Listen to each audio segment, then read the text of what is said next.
I found my daughter, Maya, sitting on the side of the road.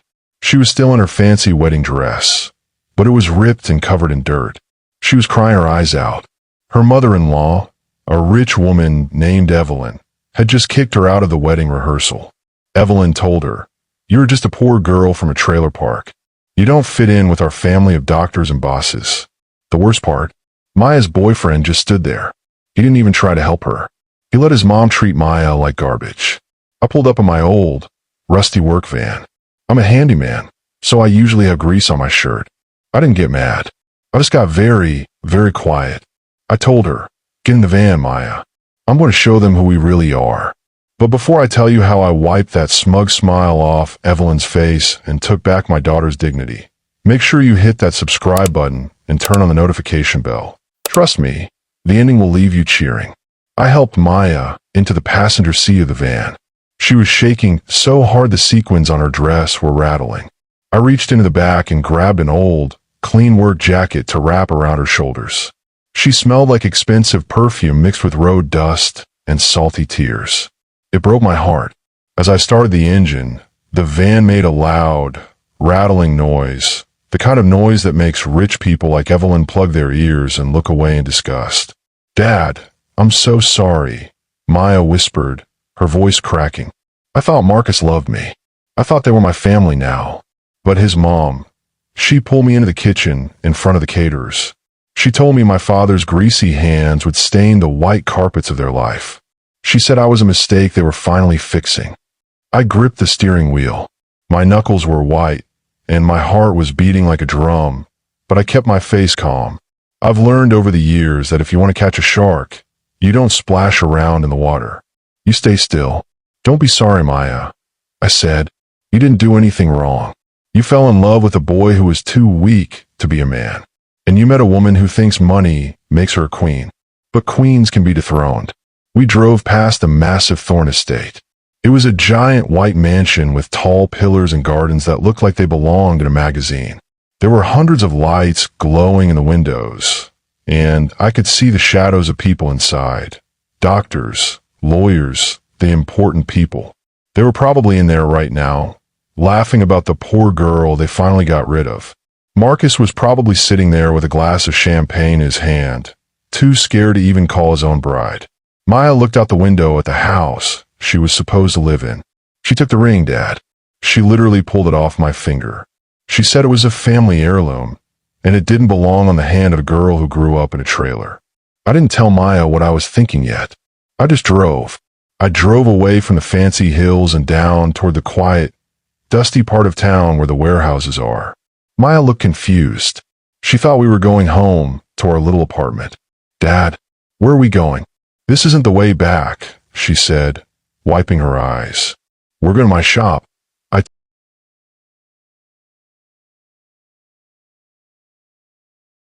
told her.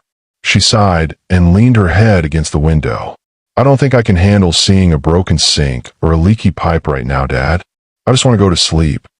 "It's not that kind of shop, Maya," I replied. For 20 years, I had kept a secret from everyone, even my own daughter. I had lived a simple life. I wore work boots with holes in them. I drove a van that needed a new muffler, and I ate sandwiches out of tin box. I did it because I'd spent the first half of my life in high-rise buildings and boardrooms, surrounded by people who would stab you in the back for $1. I was tired of the ego. I wanted to raise Maya to be a real person, someone who valued hard work and kindness, not just a bank account. But seeing her in that torn dress changed everything.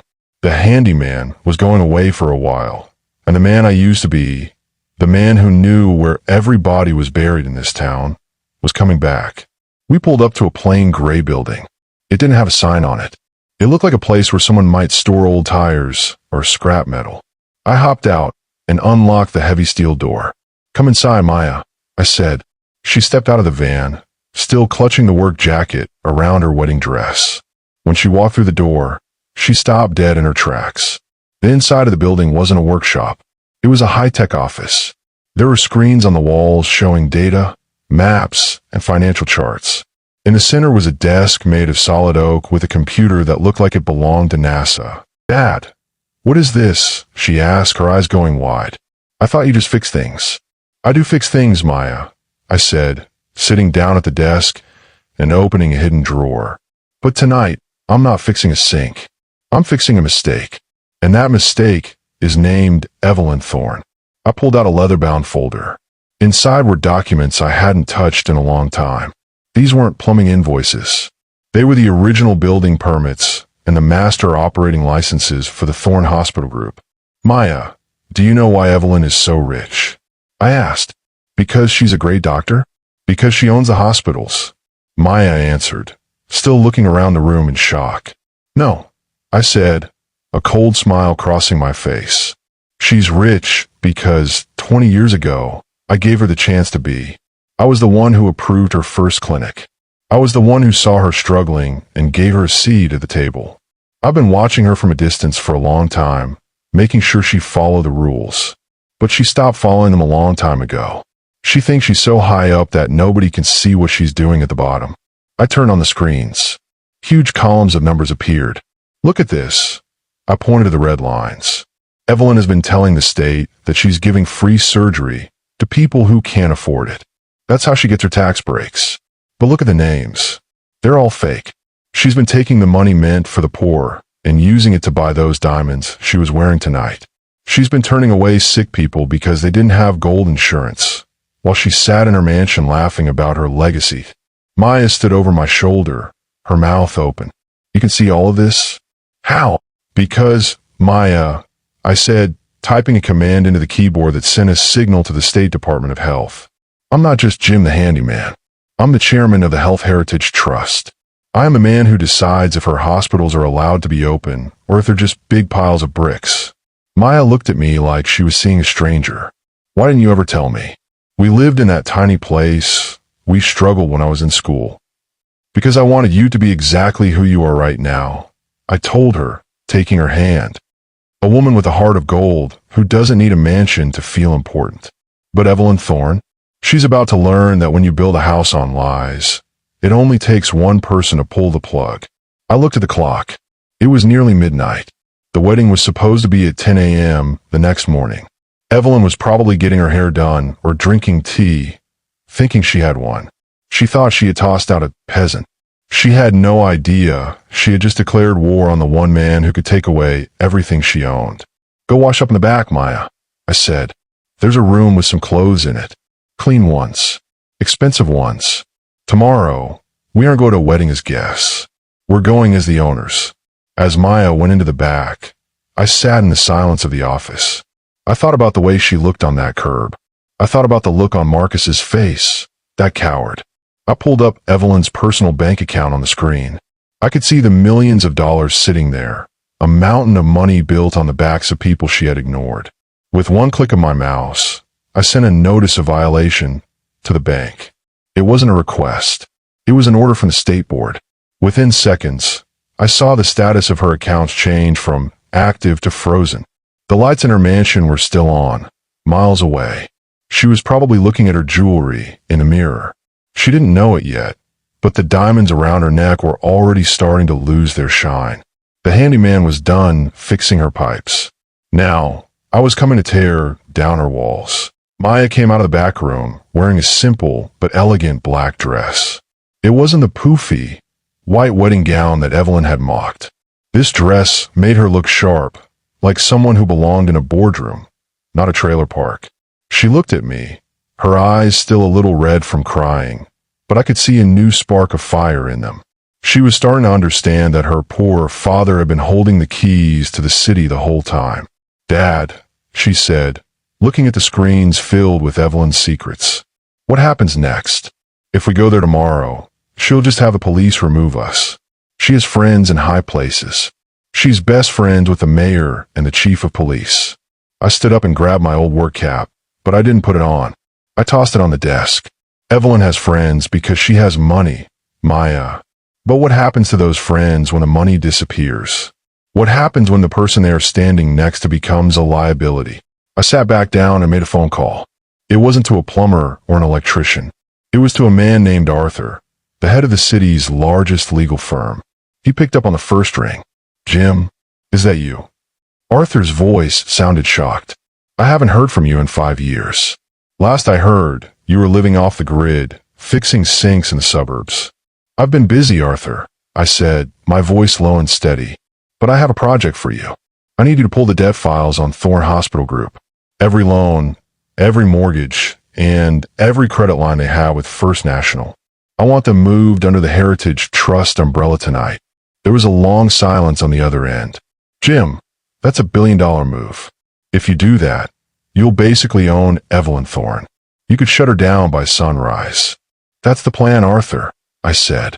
And I want a team of process servers at the Thorne estate at 9 a.m. sharp. Not at the back door, at the front gates, right when the wedding guests start arriving. After I hung up, I looked at Maya. You see, Maya, Evelyn thinks she's a queen because she owns buildings. But in this world, nobody really owns anything. They just rent it from the banks. And tonight, I just became the landlord. We spent the rest of the night in that hidden office. Maya didn't sleep, and neither did I. While she watched, I showed her how to track the money. We saw where Evelyn had hidden millions in offshore accounts to avoid paying the nurses at her hospitals a fair wage. We saw the emails where she told her managers to ignore the safety complaints about the old elevators in the clinic because the repair costs were too high. Every time Maya read a new email, her jaw dropped further. She's a monster, Dad. She's not just mean. She's dangerous.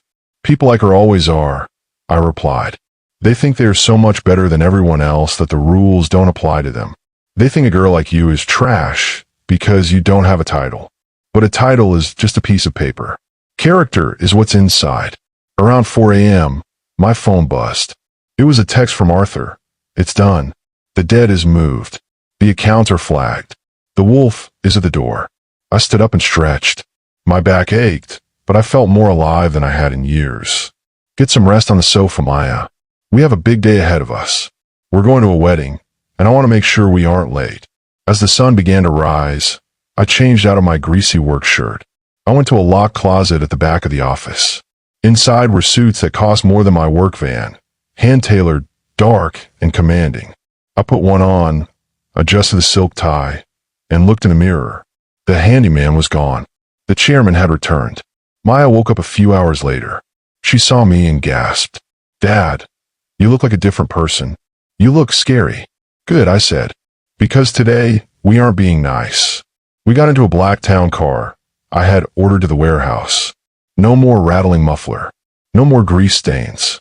As we drove toward the fancy part of town, Maya kept checking her phone. Marcus has texted me 50 times, she whispered. He's asking where I am. He says his mom has calmed down now and that I should come back and apologize so the wedding can go on. He says if I just say I'm sorry for making a scene, everything will be fine. I looked out the window as we passed the expensive boutiques and the high-end cafes. Is that what he thinks? That you should apologize for being insulted? Maya gripped her phone. Then she did something that made me proud. She hit the power button and turned it off. No, she said. I'm not apologizing for anything. We arrived at the Thorne estate at 9:30 a.m. The street was lined with expensive sports cars and limousines. Women in giant hats and men in tuxedos were walking toward the garden, laughing and sipping morning mimosas. It looked like a fairy tale. But at the very front of the driveway, standing by the giant gold leaf gates, were 4 men in dark suits holding clipboards. They didn't look like wedding guests. They looked like bad news. Evelyn was standing on the grand porch, wearing a dress that probably cost as much as a small house. She was greeting the mayor, laughing loudly, her diamonds catching the sunlight. She looked like she was on top of the world. She had successfully gotten rid of the trailer girl, and now her son was going to marry into another rich family she had already picked out. Our car pulled up to the gate. The security guard, a man Evelyn had hired to keep people like us out, walked over to the window. Private event, he said, tapping on the glass. Move it along. I rolled down the window. The guard looked at my suit, then he looked at my face. He didn't see a handyman. He saw a man who looked like he owned the ground the guard was standing on. I'm here to see Evelyn Thorne, I said, and I'm not moving. You have an invitation?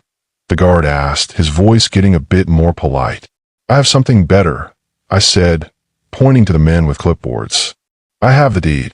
The guard looked confused, But before he could say anything, one of the men in suits walked over. "Mr. Rodriguez? Arthur sent us. We're ready when you are." I looked at Maya. She was pale, but she nodded. "Let's go, Dad." The guard opened the gate, not because he wanted to, but because the men with clipboards handed him a legal order that made his head spin. We drove up the long, winding driveway, passing all the rich guests who stared at our car, wondering who the important people inside were.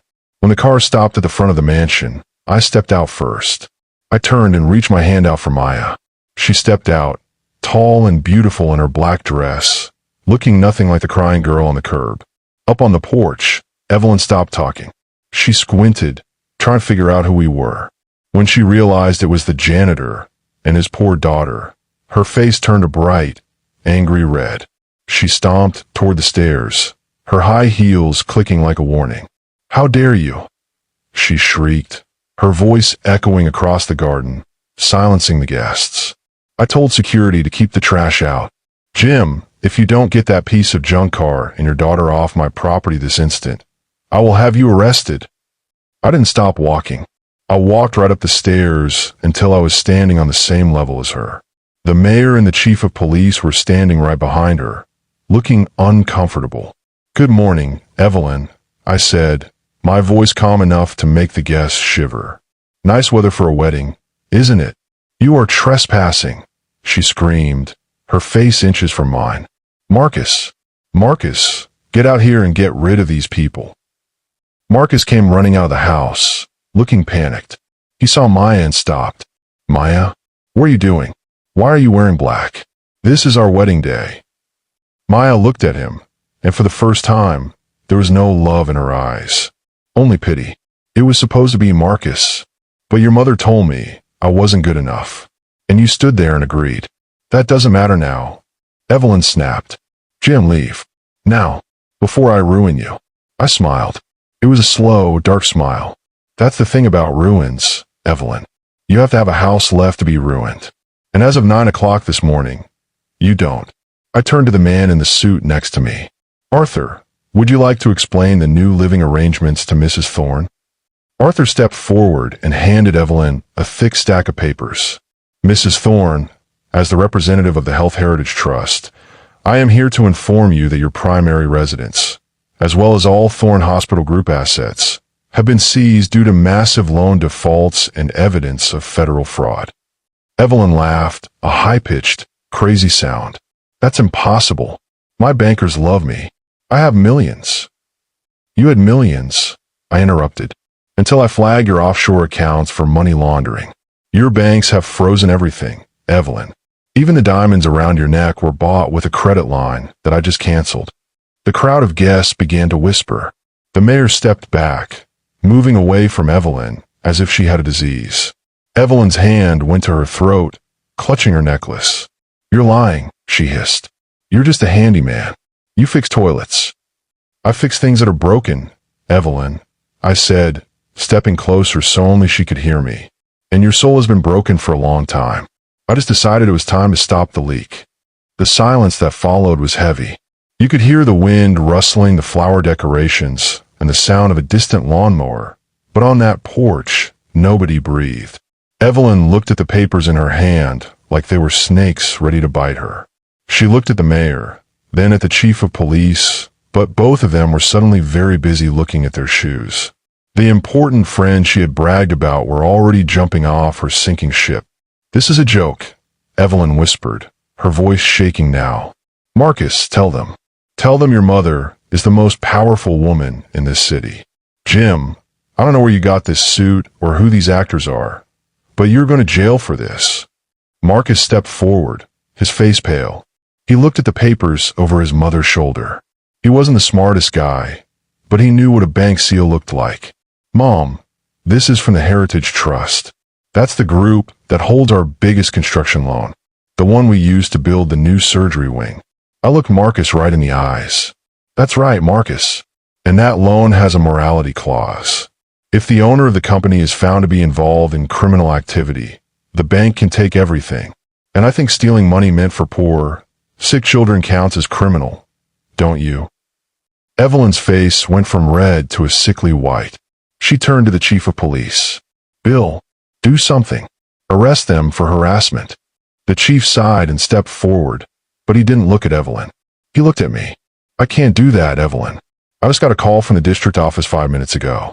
There's a federal team on their way here to discuss some missing funds. I'd advise you to stop talking until your lawyers get here. The guests started to move. It wasn't a slow move either. It was a stampede. People who were laughing and drinking champagne 2 minutes ago were now scurrying toward their cars. They didn't want to be caught on camera at a crime scene. Within minutes, the beautiful garden was empty, leaving only the half-eaten food and the expensive decorations behind. Maya walked up the steps. She stood right in front of Evelyn. She didn't look like a victim anymore.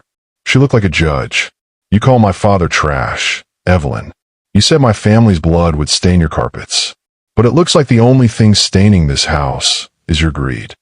Evelyn lunged toward Maya, her fingers clawing like a cat, but I stepped in the middle. I didn't push her. I just stood there like a stone wall. Don't. I said, my voice like ice. It's over, Evelyn. The cars are coming to take you to the station. And while you're there, my team is going to be going through this house. We're going to find every penny you stole. We're going to find every fake record you signed. And then we're going to give it all back to the people you stepped on to get here. Marcus looked at Maya, tears in his eyes. Maya, please. I didn't know. I didn't know she was doing any of that. We can still make this work. I love you. Maya looked at him for a long time. She looked at the man she almost married, and then she looked at me. She saw the grease-stained handyman who had worked 18 hours a day just to buy her school books. And then she looked back at the rich boy who couldn't even stand up for her when she was being insulted. No, Marcus, she said, her voice soft but strong. You didn't know because you didn't want to know. You liked the fancy cars and the easy life too much to care where the money came from. You're not a man. You're just your mother's shadow. And I'm done living in the dark. Just then, 3 black SUVs pulled up the driveway. They weren't town cars. They were government vehicles. 6 agents and windbreakers stepped out. They didn't even knock. They walked right up to the porch. Evelyn Thorne, the lead agent asked, "We have a warrant for your arrest on charges of federal insurance fraud, money laundering, and embezzlement." The diamonds around Evelyn's neck seemed to grow heavy. She looked around her beautiful mansion one last time. She looked at the gold leaf gates and the rose gardens. Then, the agents reached for her wrists. The sound of the handcuffs clicking was the loudest thing I'd ever heard. As they led her down the stairs, she tripped on her expensive dress. She looked back at me, her eyes filled with pure hate. "You ruined me. You're just a plumber. You're nothing." I adjusted my tie and looked at my daughter. "I'm the man who fixed your leak, Evelyn. It just took 20 years to find the right wrench." They put her in the back of the SUV and drove away. Marcus stood on the porch, looking lost, like a child who had been left behind. He didn't have a car, he didn't have a bank account, and in a few hours, he wouldn't even have a house. "What do I do?" Marcus asked, his voice trembling.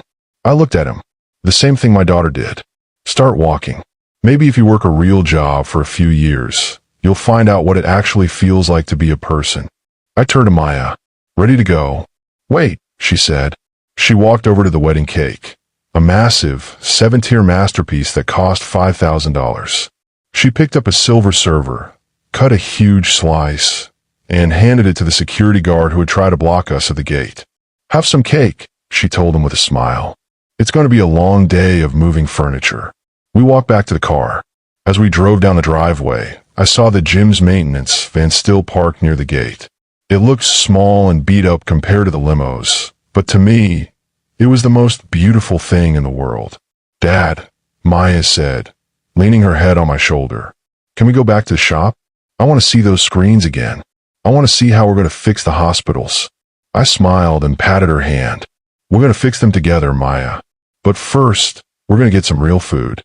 I'm starving, and I know a great little diner that doesn't care what you're wearing as long as you have a good heart." The town was the same, the sun was the same, but for Maya and me, everything had changed. The secret was out, the lion had roared, and the trash had finally been taken out. We didn't go to a fancy restaurant. We went to the small, greasy spoon diner near the warehouse where I used to take Maya when she was a little girl. We sat in a wooden booth with cracked leather, and for the first time in 24 hours, Maya smiled. She wasn't a crying bride anymore. She was a woman who had just watched her enemies fall, and she was hungry.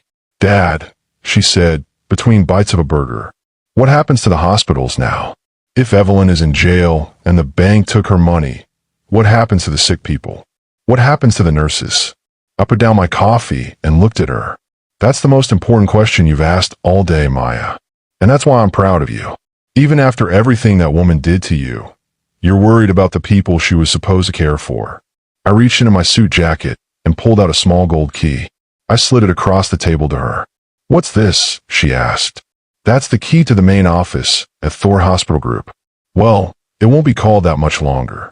We're renaming it the Maya Rodriguez Medical Center. And starting Monday, you're the new director of patient advocacy." Maya's eyes went wide. "Me? Dad, I don't know anything about running a hospital. I was just a waitress at the diner while I went to school. You know how to treat people with respect," I said. "That's more than Evelyn Thorne learned in 60 years. I'll have the best business minds in the state sitting right next to you, but you're the heart of the place. You're the one who's going to make sure no mother is ever turned away because she doesn't have a fancy insurance card. You're the one who's going to make sure the nurses get the raises they deserve." We spent the next few hours talking about the future. I told her how I was going to use the Heritage Trust to rebuild the clinics in the poor parts of town, the places Evelyn had let rot while she bought silk wallpaper for her bedroom. We were going to hire back the doctors who had been fired for speaking up against her. We were going to fix the broken system, one brick at a time. But while we were planning the future, the past wasn't quite done with us. My phone buzzed on the table. It was a call from the county jail. "I have to take this," I told Maya. It was Evelyn's lawyer. He sounded desperate. "Jim, please. Evelyn is losing it. She's demanding a private cell. She wants her own food, and she's trying to sue the bank. But the biggest problem is Marcus. He's sitting on the sidewalk outside the estate because the locks were changed. He has nowhere to go. Can't you at least let the boy get his clothes?" I looked at Maya, who was watching me curiously. I thought about the way Marcus had stood by while his mother called Maya trash. I thought about how he didn't even try to help her into my van. "The locks were changed because the property is under legal seizure," I said into the phone. "If Marcus wants his clothes, he can come to the warehouse tomorrow morning. I'll have them in a trash bag by the curb. That's more than he gave my daughter." I hung up. I felt a little bad for the boy, but only for a second. Some people need to hit rock bottom before they learn how to climb. As we left the diner, the sun was starting to set. The sky was a beautiful orange and purple, the same colors as the sunset Maya used to draw when she was a kid.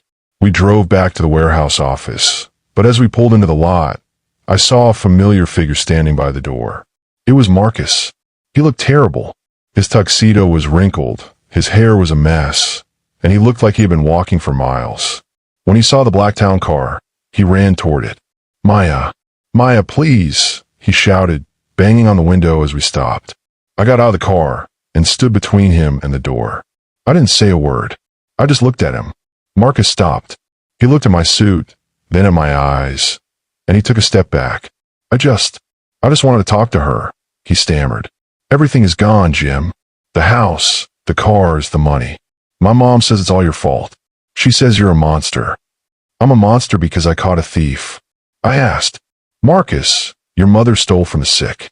She lied to the city, and you enjoyed every bit of it. You were happy to be the prince as long as the crown was shiny. Now that the crown is gone, you want to crawl back to the girl you threw away." Maya stepped out of the car. She walked up to Marcus. He tried to reach for her hand, but she stepped back. "I came here to tell you one thing, Marcus," Maya said, her voice steady.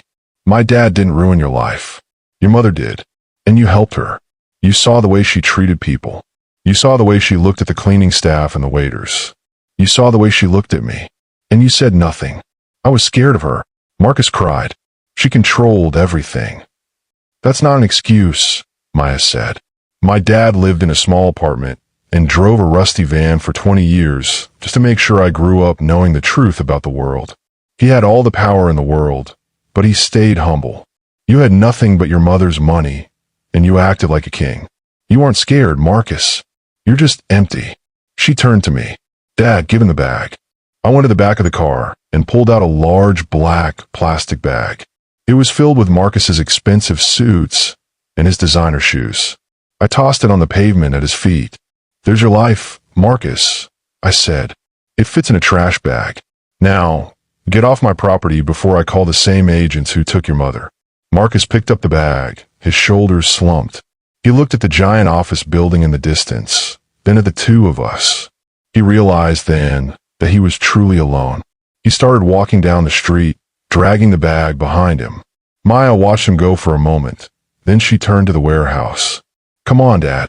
We have a lot of work to do. You said we have to fix those elevators in the clinic, right?" I smiled. The handyman was proud. We went inside and spent the night working. We weren't fixing pipes. We were fixing lives. We were looking at the resumes of doctors who had been treated poorly and planning how to turn the Thorne Mansion into a home for children who had nowhere to go. But as the night went on, I realized something. Evelyn Thorne wasn't going to go down without a fight. She had one more card to play, and she was going to use it to try and destroy the only thing I cared about, my daughter's reputation. I saw a news alert flash on the screen. Evelyn Thorne claims Handyman Jim Rodriguez kidnapped her son and stole her business through illegal hacking. I looked at Maya. She saw the headline too. "She's not stopping, is she?" "No," I said, cracking my knuckles. But she forgot one thing. When you're a handyman, you know how to handle a lot of pressure. And I'm about to turn the pressure up until she snaps. I looked at that news headline on the screen, and I had to laugh. Evelyn was sitting in a jail cell, wearing an orange jumpsuit, and she was still trying to play the victim. She was telling the news that I was a crazy stalker who had hacked her computers and tricked the banks. She was even telling people that I had brainwashed Marcus and Maya. "Dad, people are starting to believe her," Maya said, her voice shaking as she scrolled through the comments online. "They're calling us scammers. They're saying you're a criminal who stole a woman's life work." I stood up and smoothed out my suit jacket. "Maya, let me tell you something about people like Evelyn. They think the loudest person wins. They think if they tell a lie 1,000 times, it becomes the truth. But I have something better than a loud voice. I have the receipts." I picked up the phone and made one last call. "Arthur, get the news crews. All of them. Not at the courthouse. I want them at the main hospital downtown. Tomorrow at noon. I'm going to give them the real story." The next day, the front of the hospital was packed. There were cameras, microphones, and hundreds of curious people. Evelyn's high-priced lawyers were there too, standing on the steps, looking smug. They thought they were going to win. They thought they could sue me into silence. But then, a fleet of black cars pulled up. I stepped out, and right beside me was Maya. We didn't look like scammers. We looked like the new bosses. I walked right up to the microphones. I didn't have a speech written down. I just had the truth. For 20 years, I told the cameras, I lived as a handyman. I fixed your sinks and I patched your roofs. I did it because I wanted to be a part of this community, not the owner of it. But while I was working, I was also watching. I saw Evelyn Thorne take money that belonged to you, the taxpayers. I saw her turn away a mother with a sick baby because she didn't like the color of her skin or the size of her bank account. And I decided that the handyman had to fix one last thing. I held up a tablet and hit play. The giant screens on the side of the hospital flickered to life. It wasn't a movie. It was a video of Evelyn in her own office, caught by her own security cameras. In the video, she was laughing with her accountant about how she had tricked the poor people in the city. She was seen throwing a stack of files into a shredder. Files that proved she was overcharging the city for medicines that didn't exist. The crowd went silent. Even her lawyers turned pale and started backing away from the microphones. Evelyn Thorne says I stole her life, I said, my voice booming across the plaza. But you can't steal what was never yours. This hospital belongs to the city. This money belongs to the patients. And as of today, we are giving it all back. Maya stepped forward. Starting today, this hospital is open to everyone. No more secret lists. No more turning people away. We're going to heal this city, starting with the people Evelyn ignored. The crowd erupted into cheers. It was the loudest sound I had ever heard. The lies were dead. The truth was finally out. Evelyn was eventually sentenced to 30 years in prison. She lost her mansion, her diamonds, and her pride. Marcus moved to another state to start over, finally realizing that his mother's money was a curse, not a gift. He's working at a warehouse now, earning his own way for the first time in his life. As for Maya and me, we went back to work. Maya is the best director the hospital has ever seen. She walks the halls every day, talking to the patients and making sure the nurses have everything they need. She's not the girl from the trailer park anymore. She's the heart of the city. And me? Well, I'm still the chairman of the trust. I spend my mornings in the boardroom, making sure the money is being spent the right way. But every Saturday, I get back into my old, rusty work van. I put on my greasy shirt and my worn-out boots. There's an old lady down on 4th Street who has a leaky faucet, and she doesn't have the money to pay a big company to fix it. She calls me Jim the Handyman, and she makes the best blueberry muffins I've ever tasted. I've owned the biggest buildings in the state, and I've seen the world from the top of the mountain. But sitting on a kitchen floor with a wrench in my hand, helping a neighbor, that's the only time I've ever felt like a real king. Always remember, never judge a man by the grease on his hands or the rust on his truck, because a lion doesn't need to wear a crown to be the king of the jungle. He just needs to know when it's time to stand up for his own. I hope you enjoyed this story of justice and family. If this story made you smile, please leave a comment and share it with someone who needs to know that they are worthy, no matter how much money is in their pocket. Don't forget to like the video and subscribe for more stories where the underdog finally wins. Keep your head up and never let anyone tell you that you don't belong. I'll see you in the next one.